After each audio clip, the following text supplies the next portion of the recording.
तत्सवितुर्वरेण्यं भर्गो देवस्य धीमहि धियो यो नः प्रचोदयात्।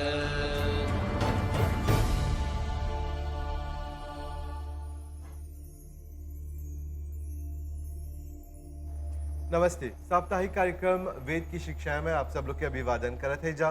परम पिता परमेश्वर से ही प्रार्थना करला जा हमेश कि जहाँ भी रह जैसे भी रह स्वस्थ हुई तंदुरुस्त हुई। भाई बहन लोग, ये एगो आध्यात्मिक कार्यक्रम नहीं बल्कि आपके मानव मूल्य के जीवन के कार्यक्रम है जो वेद से जुड़ल है। जानला जा कि वेद जो है जीवन के आधार है और वेद के रास्ता पर चलकर ही सकबा एगो सार्थक जीवन के निर्माण करे। और ई कार्यक्रम जोन बा हमनी के सहयोग प्राप्त होवेला हमनी के आचार्य गंज के। और आज हमनी के समक्ष हवन आचार्य सुनील जी जो आल हवन आर्य रवि वेद प्रचारिणी सभा मॉरिशस से। आचार्य जी तोहर अभिवादन करत है जा। ठीक है, अभिवादन भाई धर्म जी और जितना दर्शक लोग देखा था वो लोग के सब कोई के नमस्ते। और आचार्य जी एगो ऐसन विषय पर बात कर ली जा जोन शायद ही बिरले ही कमती लोग करे के पसंद करेलन जा।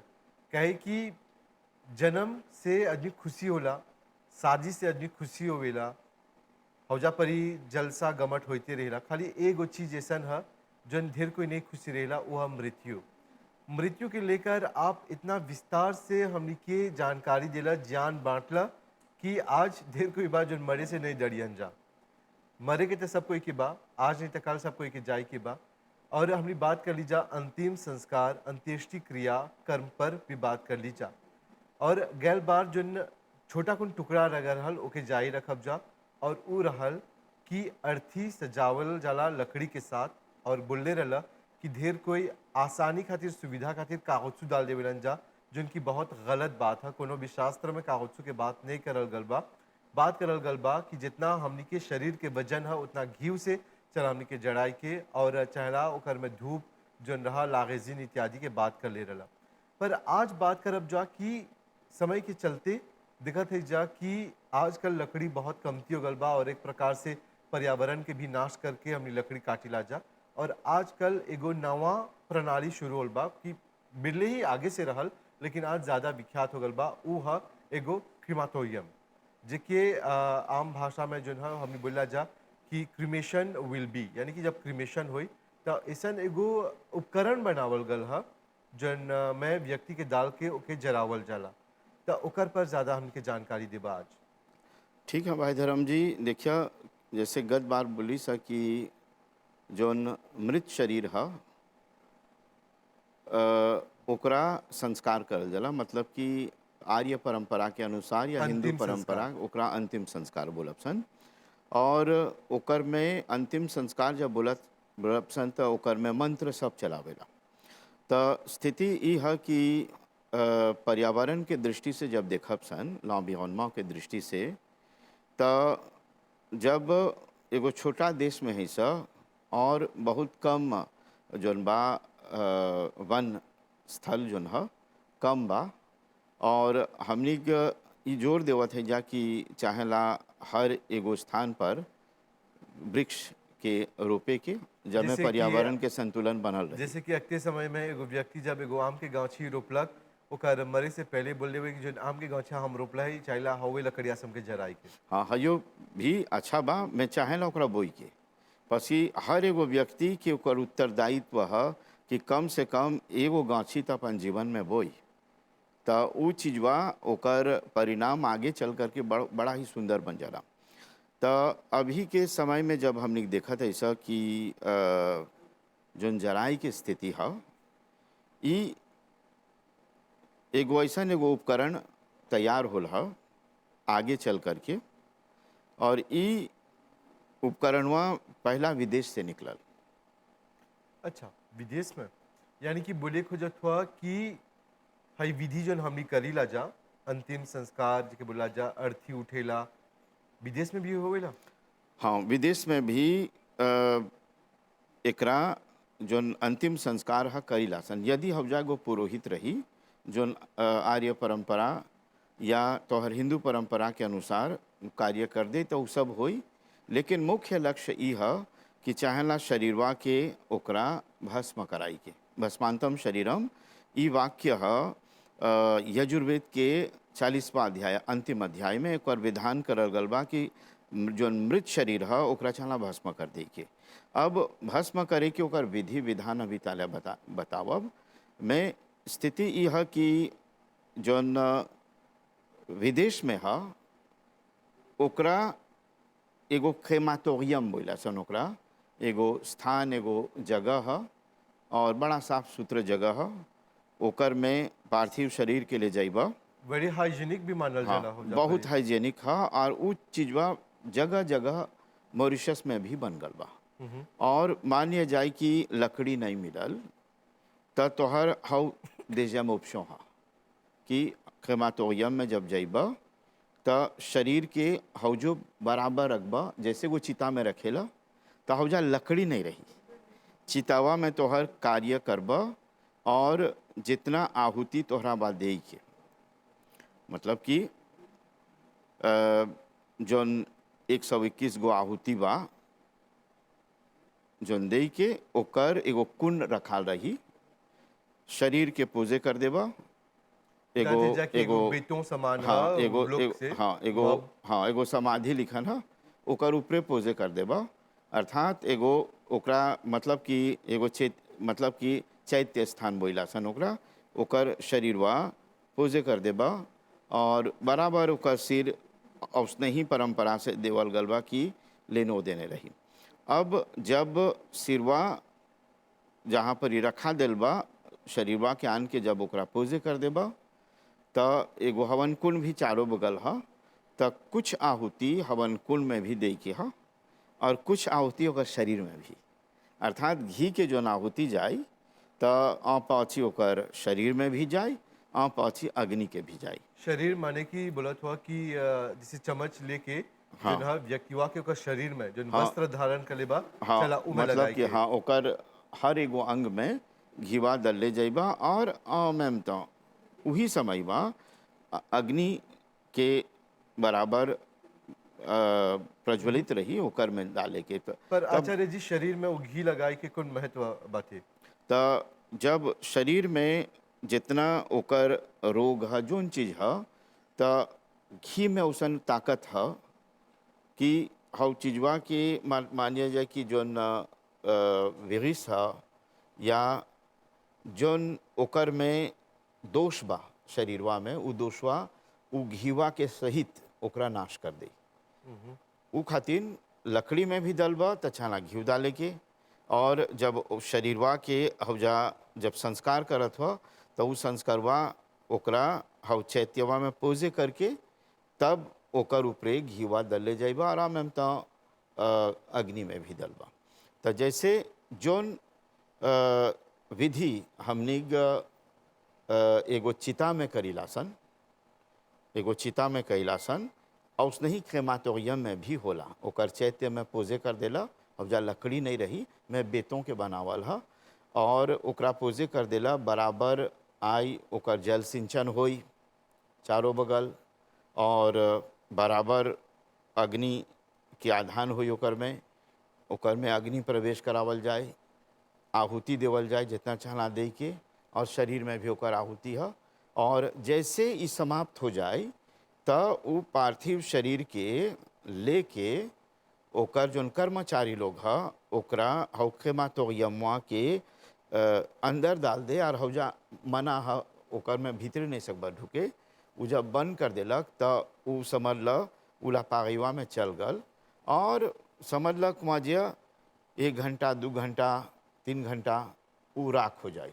और एगो शरीर के कितनो भी वजन रही तो हमने पूछल से कितना राखी मिलेला ओकर में, तो बोलेला इतना भर, समझ ल कुमाजिया 2 गो हथवा कर ल तो मुट्ठी भर राखी मिली। हाँ यानी कि ऐसे हमर 2 गो हाथ ऐसे समय न ऐसे करके जब देखबा तो ओकर से तनी कुना जस्ती मिली।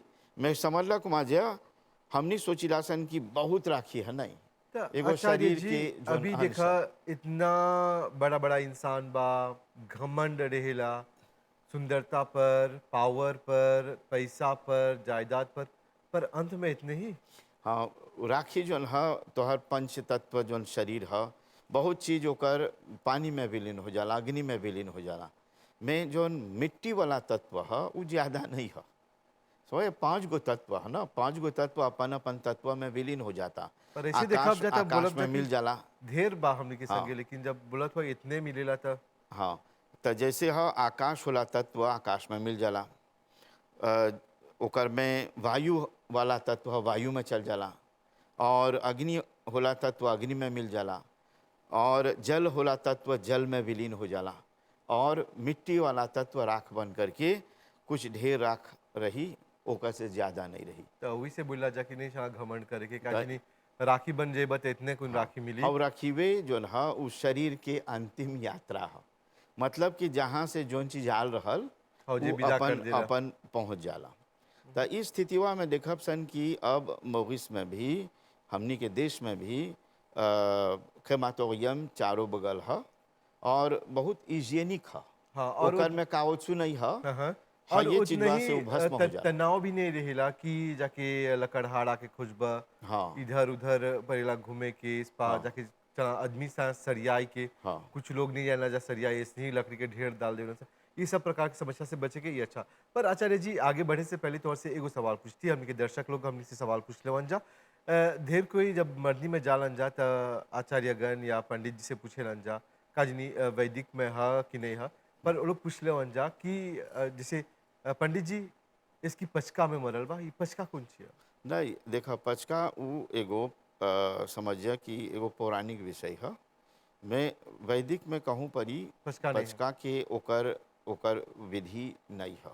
हम्म, और सिल्मा कौन चीज है कि यदि वो व्यक्तिवा पौराणिक परंपरा के रही तो उ चीजवा ओकर अधिकार है, ओकर मतलब कि ओकर प्रावधान है करेगी। प्रावधान ना करे मैं के। वैदिक रीति से जब एगो कार्य होला तो वैदिक रीति से उ कार्यवा में ओकर प्रावधान नहीं है। हाँ पर यदि थोड़ा बहुत जानत हुई बता हमने के सकपा समझाए कि पचका के अर्थ का हा ओकर मतलब का नहीं हा। पचका मतलब कि 5 गो नक्षत्र है। 5 गो नक्षत्र है, जैसे शतभिषा एगो नक्षत्र है।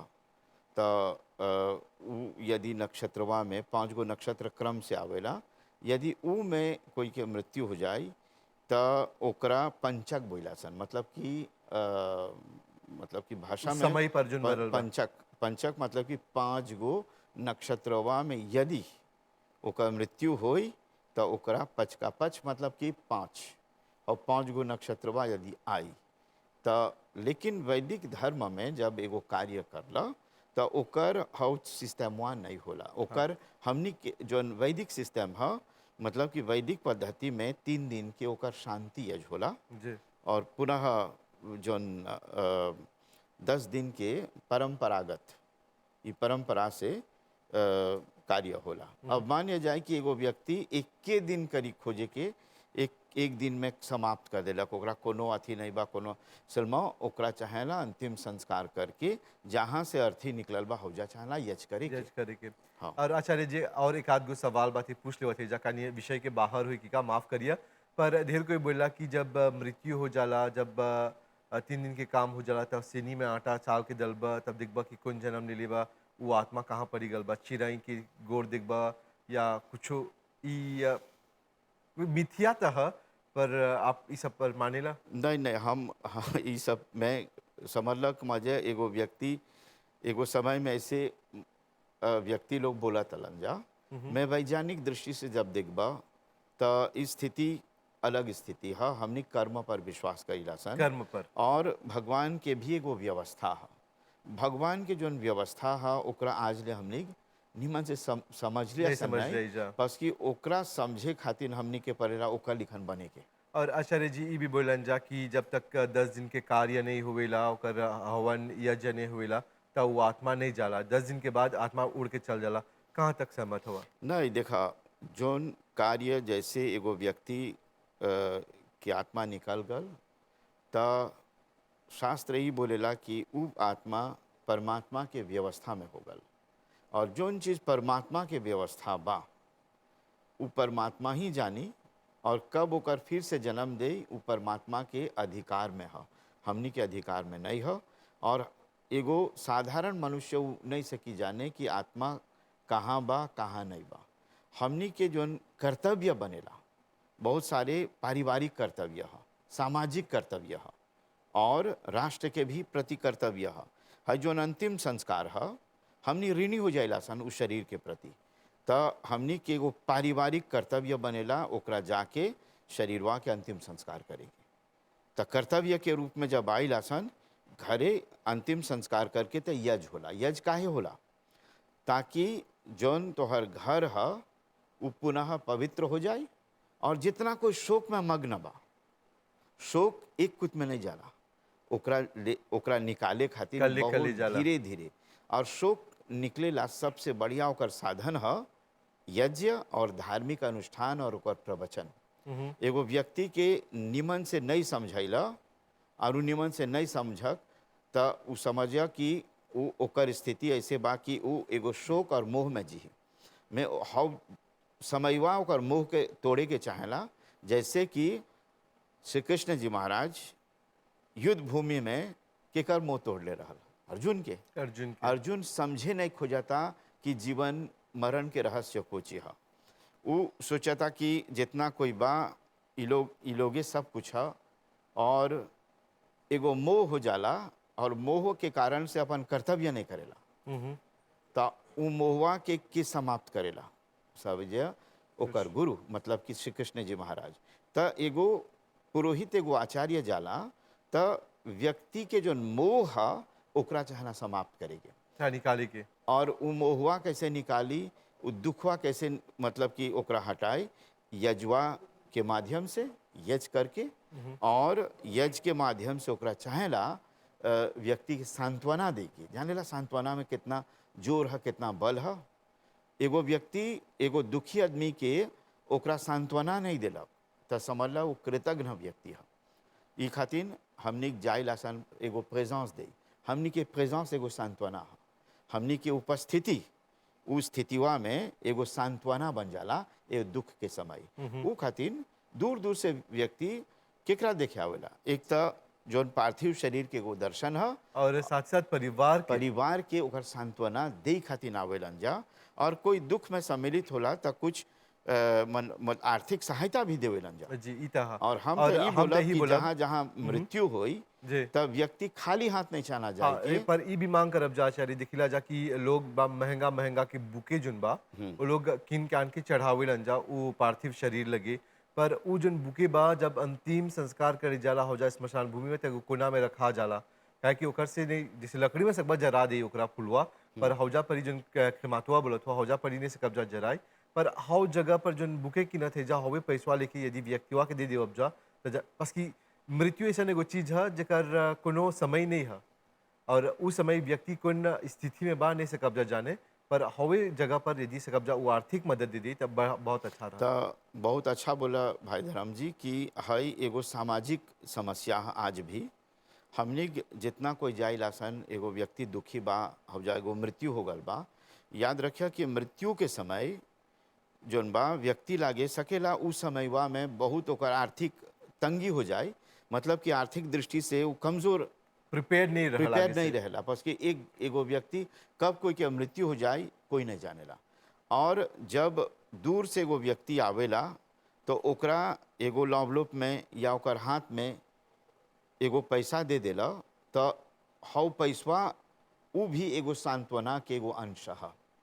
और हम ये भी बोलब जितना दर्शक लोग हमनी के देखा था कि एगो दुखी परिवार लागे जाइबा, जैसे सुख में जो के विवाह कोई करेला तो जाके वो कादो देवेला, मैं दुख में भी चाहेला आर्थिक सहायता दे के ओकर में जस्ती चाहना दे के। और जोन जाइबा एगो बुके फ्ले जाए दे तो 300-400 लगता तो एगो लॉन्वलॉप में अपन नाम लिख के व्यक्ति के दे दा, और व्यक्ति उ अर्थवा से उ पैसवा से कुछ सकी किने, और उ भी नहीं सकबा करे तो घीव बा या जोन चीज प्रयोग में आई काम लगी जैसे हमनी कहूँ जाए लासन तो घी दे लासन और सामग्री दे लासन, काहे कि उ चीजवा उ व्यक्ति के ओकर ई दुखद स्थिति में काम आई।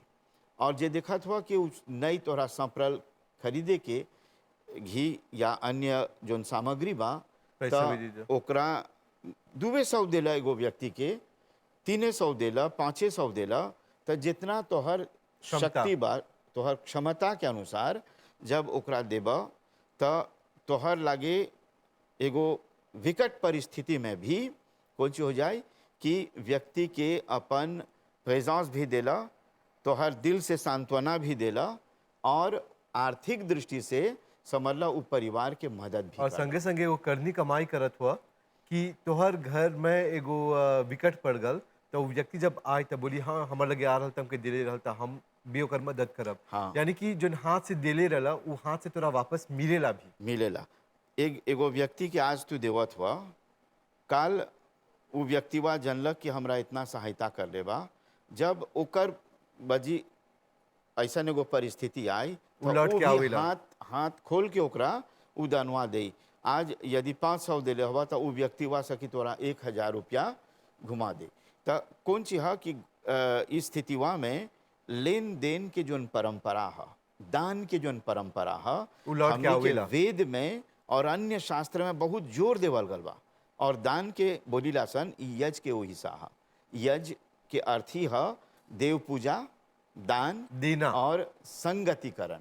संगतिकरण मतलब कि मेल, जहाँ अच्छा कार्य होई या एगो विकट परिस्थिति बा, हौजा जाके एगो मदद सहायता पहुँचैला, एगो यज है।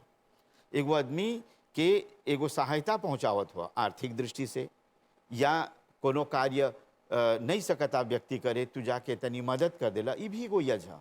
यज के मतलब नहीं है केवल आहुति दे के, बल्कि यज के कोनो एगो परोपकार के कार्य करत हुआ तो एगो यज हो जाला। और ये एगो बहुत बढ़िया प्रश्न उठैला भाई धर्म जी कि धर्म के कार्य में व्यक्ति के पीछे नहीं चाहला रहे के, और सबसे विकट परिस्थिति तब आवेला जब एगो व्यक्ति के घर में कोई के मृत्यु हो जाए, तो तू देखबा कि कितना हलचल मचेला। और उस स्थिति में जौन सामान्य व्यक्ति है कबो ओकर लागे उ पैसवा नहीं रहेला, ओकरा पड़ेला अन्य से उधार लेके करेगे। मैं हमनी को समाज में जियत है सा, हमनी सब मानव है सा, कोई भी एगो ऐसा एगो परिस्थिति में आई, हमनी सब इंसान है सा। और एगो इंसान यदि दूसर इंसान के मदद नहीं करी तो वो काहे के इंसान है? हाँ, इंसान वही है जो इंसान के काम आवेला। हाँ, ये तो सही हमेशा बात बोले है। जा। सही बात है। और हम निवेदन करब, आप भी जैसे निवेदन करला, जितना दर्शक लोग हमने के देखा था कि ऐसा एगो परिस्थिति में तोहर लागे 100 रुपया होई में जाके जौन शोक से आतुर परिवार बा ओकर हाथ में थमा देला, तो समझ ल जीवन में बहुत बड़ा पुण्य के कार्य करला। और देखा विवाह संस्कार में लानी व्यवसाय में जाइला सन कादू देला सा।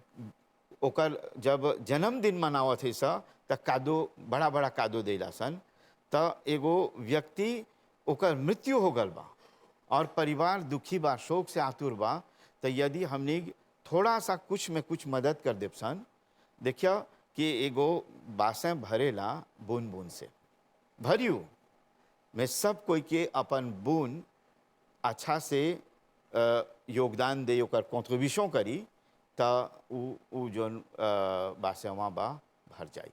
और जे सब कोई बोली कि उ त आनी, उ त अनबे करी, फलाना आनी चिलाना आनी, लेकिन तो हर कॉन्ट्रीब्यूशन जरूरी है। अब जब तू ही ने अनल तो कुछ होला कि जैसे दूध होला कहानी वहाँ कि राजा बोलक जो नथी बा भरे के बा से वहाँ, तो बोला था अमुक तो आन दे ना, तो हमरा कौन चीज सबको ऐसे नहीं सोची, कोई नहीं अनलक। तो जब देखा था राजा तो बासवा खाली बा, कोई दूध नहीं चले बा ओकर में, तो ऐसा परिस्थिति हमने के नहीं चाहला होई के कि हमने के लागे थोड़ा में थोड़ा कुछ भी बा, तो ओकरा जब उ मददवा देला आर्थिक दृष्टि से या शारीरिक दृष्टि से, या एगो मदद देवत हुआ, ओकरा सांत्वना दे के कुछ नहीं बा तो कुछ नहीं देबा, कहूँ से चोरी करके तो नहीं देबा ना कोई के।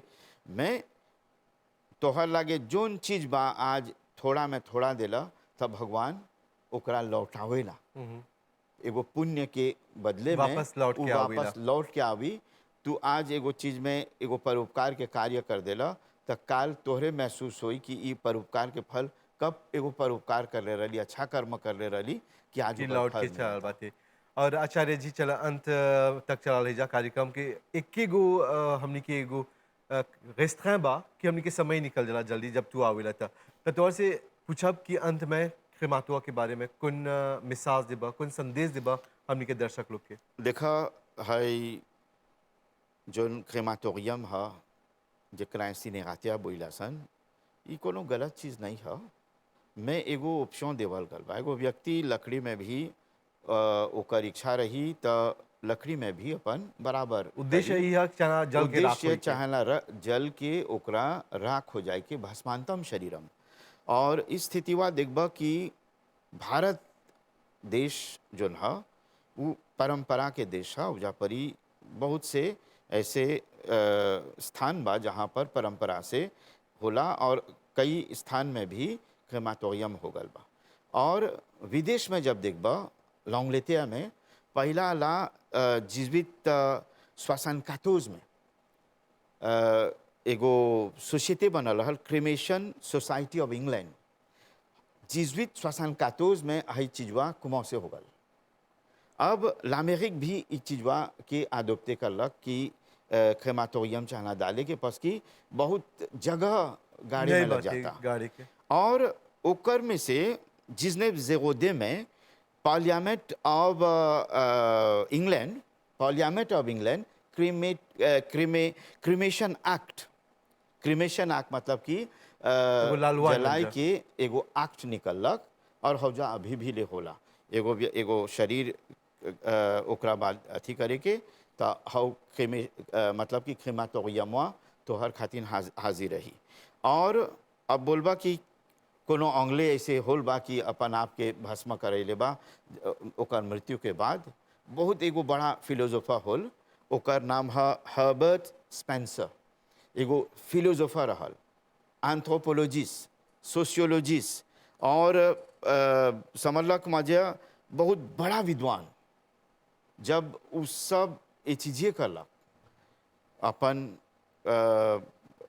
धर्म के चीज़ें करलक पाश्चात्य के जब वेद के अध्ययन करलक और जितना वैदिक साहित्य बा ओकरो देखलक तनी तो उ एगो समझलक वो निर्णय में आल कि यदि उ मर जाए ओकर मृत्यु होई तो ओकरा गाड़ी के नहीं बल्कि ओकरा जलाए के। तो हर्बर्ट स्पेंसर जोन की बहुत बड़ा फिलोसफी है जब जैबा देखे तो हर इंटरनेट में मिली तो उ व्यक्तिवा बोलक कि हमरा चाहेला भस्म करे के हमर शरीर के गाड़े के नहीं। तो उ समझ लो एगो वैज्ञानिक भी रहल तो उ जाना था कि जराई कौन फायदा बा। आचार्य जी आज अला हमने के इतना बहुमूल्य विचार बांटला एक खातिर दिल की गहराई से तोरा बहुत बहुत धन्यवाद। बहुत बहुत धन्यवाद सब दर्शकों को। और दर्शकगण हम तो यही बोलब कि सुनले है हमू शायद हम भी अज्ञान है उतना नहीं जानीला पर सुनले है कहूँ पर कि भगवान के एगो खाता बा जब सुख के घड़ी में लानी वैसे में या शादी में जब कादो देवत हुआ तो वो खाता में नहीं जाला लेकिन दुख के घड़ी में जब आप दान देवत हुआ तो वो खाता में लिखाला। और कल्ले कल्ले जिसे आचार्य जी बोलन कि बूंद बूंद पानी से समुंदर भरेला तो तू भी अपन पुण्य कमाला। आज से ये गांठ बांध के रखला कि आप कभी भी कोनो भी मृत्यु में जेबा तो क्षमता अनुसार कुछ न कुछ हौजा पर देखे बा जब से सकबा उ घड़ी जोन बा कठिन घड़ी बा सकबा ओके संगे मिल के बांटे। देखने साथ आज के कार्यक्रम के समय पूरा होत बाते आपके साथ रहल बहुत बहुत धन्यवाद पूरी टीम की तरफ से शुभ रात्रि नमस्ते।